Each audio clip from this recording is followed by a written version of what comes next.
코로나19 팬데믹의 여파로 경기 침체가 이어지는 가운데 실로 지난 10년 동안 증시 상승세를 이끌면서 절대 끄떡 없을 것만 같았던 대형 테크주들조차도 투자자들의 대량 매도로 인해 가파른 하락세를 보였습니다.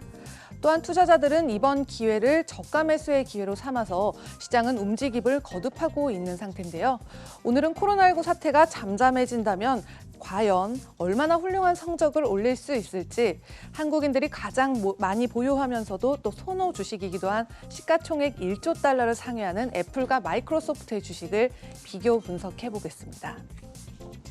네, 애플은 이번 사태로 가장 큰 타격을 입은 종목 중에 하나인데요.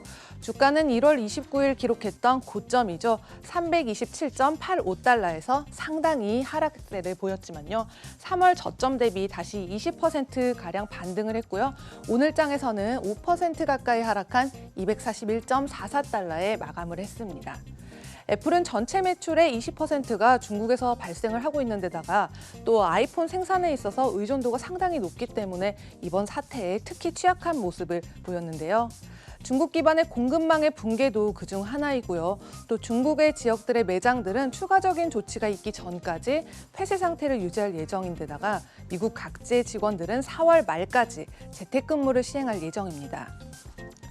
네, 또한 애널리스트들은 신형 아이폰과 또 5G 지원 기종의 출시가 지연될지도 모른다고 했지만요. 이런 요소들은 두어 분기 정도의 매출과 수익에 영향을 줄 일시적인 현상에 불과할 것으로 보인다고 합니다. 에버코어 ISI의 애널리스트는 위기를 넘기기에 가장 적합한 것은 바로 보유 현금이 풍부한 테크주일 것이라는 의견을 전했는데요. 애플은 실제로 우리가 다루는 커버리지 중에 가장 높은 현금 유동성을 갖추고 있다고 밝힌 데다가 또 2,080억 달러 그리고 장기 및 단기 부채로도 1,080억 달러 정도의 당장 움직일 수 있는 자금을 보유하고 있는 상태입니다. 네, 그럼 이번에는 작년에 테크 섹터에서 60%의 수익이라는 가장 훌륭한 실적을 기록한 기업이고요.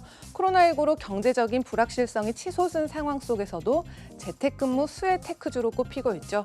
바로 마이크로소프트를 살펴보겠습니다.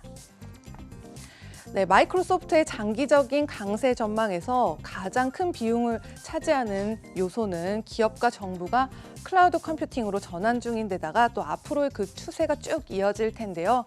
사회적 거리두기나 자택 대피령이 내려진 지역에서 클라우드 서비스 사용이 775%나 증가했다고 밝혔습니다. 또한 화상통화 채팅 기능을 제공하는 마이크로소프트의 어플이죠. 팀즈의 일간 사용자는 일주일 사이에 1,200만 명을 증가해서 4,400만 명을 기록을 했고요.